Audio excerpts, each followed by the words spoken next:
ప్రియులారా, ప్రభువైన యేసుక్రీస్తు పరిశుద్ధమైన నామములో Jesus meets YouTube family, GPS Robinson Facebook, వీటన్నిటిలో కలిసి కూడుకొని ఉన్న మన కుటుంబముల కొరకు, మీ కొరకు ప్రభుకు స్తోత్రం. పరిశుద్ధాత్మునితో పయనించే ఆశీర్వాదం లాంటిది వేరొకటేముంది? అది అనుదినం పయనించడం ఎంత ఆశీర్వాదం కదా. ఈరోజు ప్రభువు మీకు ఇచ్చేటువంటి మాటలోనికి వెళ్దాం రండి.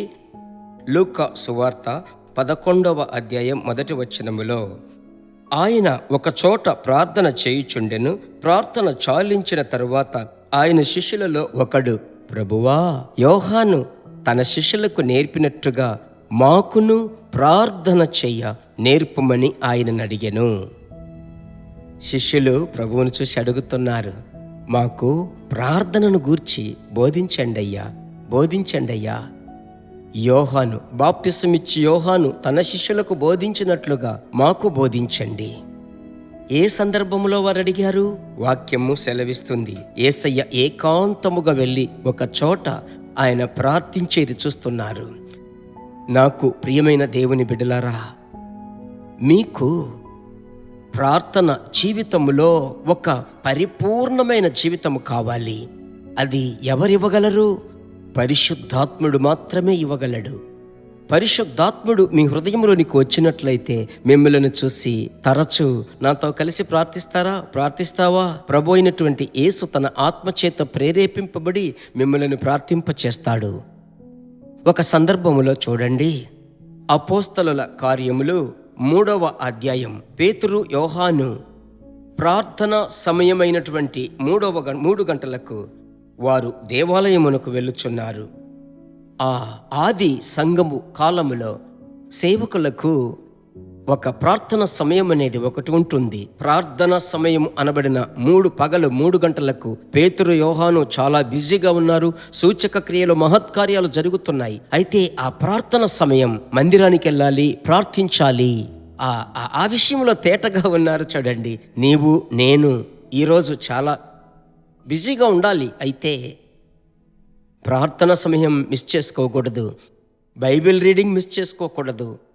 ఉదాహరణగా మీరు బైబిల్లో గమనించినట్లయితే అపోస్తలులు 10:2లో కొర్నేలి అనబడిన ఒక భక్తిపరుడు, ఆ శతాధిపతి భక్తిపరుడు, వాక్యం సెలవిస్తుంది ప్రియులారా, అతడు తన ఇంటి వారందరితో కూడా దేవుని యందు భయభక్తులు గలవాడయుండి ప్రజలకు బహుగా ఎల్లప్పుడూ దేవునికి ప్రార్థన చేయువాడు. అపోస్తలుల కార్యములు 10:2. ఎల్లప్పుడూ ప్రార్థించేటువంటి వ్యక్తి, ఒక ఆఫీసర్ ఎలాగో సాధ్యమే. ఎక్కడికి వెళ్ళినా హృదయంలో ప్రభువును తలంచుకోనండి. బండి నడుపుతున్నారు, ఉద్యోగానికి వెళ్తున్నారు, డ్యూటీకి వెళ్తున్నారు, ప్రభువునే తలంచుకోనండి. మార్గమంతటిలో జ్ఞాపకం చేసుకునండి. కారు డ్రైవ్ చేస్తున్నారు, ఆయనను అనుకోనండి. అలాగే స్తోత్రం చెల్లించండి. నాకు ప్రియమైన దేవుని బిడ్డలారా, ఈ రీతిగా పరిశుద్ధుల ప్రార్థన జీవితం ప్రత్యేకపరచుకున్నారు. ఈ ప్రార్థన సమయమే పరిశుద్ధాత్ముని యొక్క స్వరం వినడానికి సహకరిస్తుంది. కనుక ఈ దినం ప్రభువు మాట్లాడేటువంటి మాట, పరిశుద్ధాత్మునితో మీరు నడిచి ఆయన స్వరమును విని మీరు నడిచేటప్పుడు ఆశ్చర్యమైన కార్యములు మీ లైఫ్లో జరుగుతాయి. ప్రియులారా, దిగులు పడకండి. బాగా ప్రార్థించాలి. యేసయ్యా, నీ దగ్గర నేను ప్రార్థించాలి తపనతో ప్రభువును వెతకండి. ఓకే, ప్రార్థించదామా? ప్రయోజనకరంగా ఉందిగా మీకు. ఇప్పుడు మనం ప్రార్థించుదాం. మంచి తండ్రి, ఇంత మట్టుకు నడిపించిన ప్రభువా, ఇక మీదట మీ బిడ్డలను నడిపించండి. ఈ దినం ప్రత్యేకమైన ప్రార్థన ఆత్మ, ఒక విజ్ఞాపన ఆత్మ మీ బిడ్డలకు దయచేయండి అయ్యా. మీ బిడ్డలు వేరే ఎక్కడికి వెళ్ళగలరు? మీ స్వరం వినాలి తండ్రి. వారిలో ఉన్నటువంటి ఆత్మ ప్రజ్వలించబడి దేవుని యొక్క స్వరము వినేటువంటి బిడ్డలుగా మారి మీ నామమును వారు మహిమపరచాలి తండ్రి. ఈ దినమంతా ఒక మాధుర్యమైన దినముగా మీ బిడ్డలకు ఉండుటకు నా ప్రభువా మీరే సహాయం చేయండి. ప్రార్థన ఆలకించిన దేవునికి స్తోత్రం.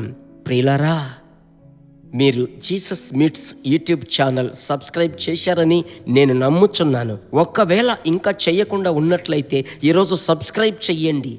దినం ఉదయం 5:30కు ఈ సందేశం మిమ్మల్ని వెదకి వస్తుంది. సాయంత్రం మనం దేవుని యొక్క సన్నిధిలో కూడుకొని ప్రార్థిస్తున్నాం ఆన్లైన్లో. అది మీకు ఆశీర్వాదకరముగా ఉంటుంది. అనేకులకు షేర్ చేయండి.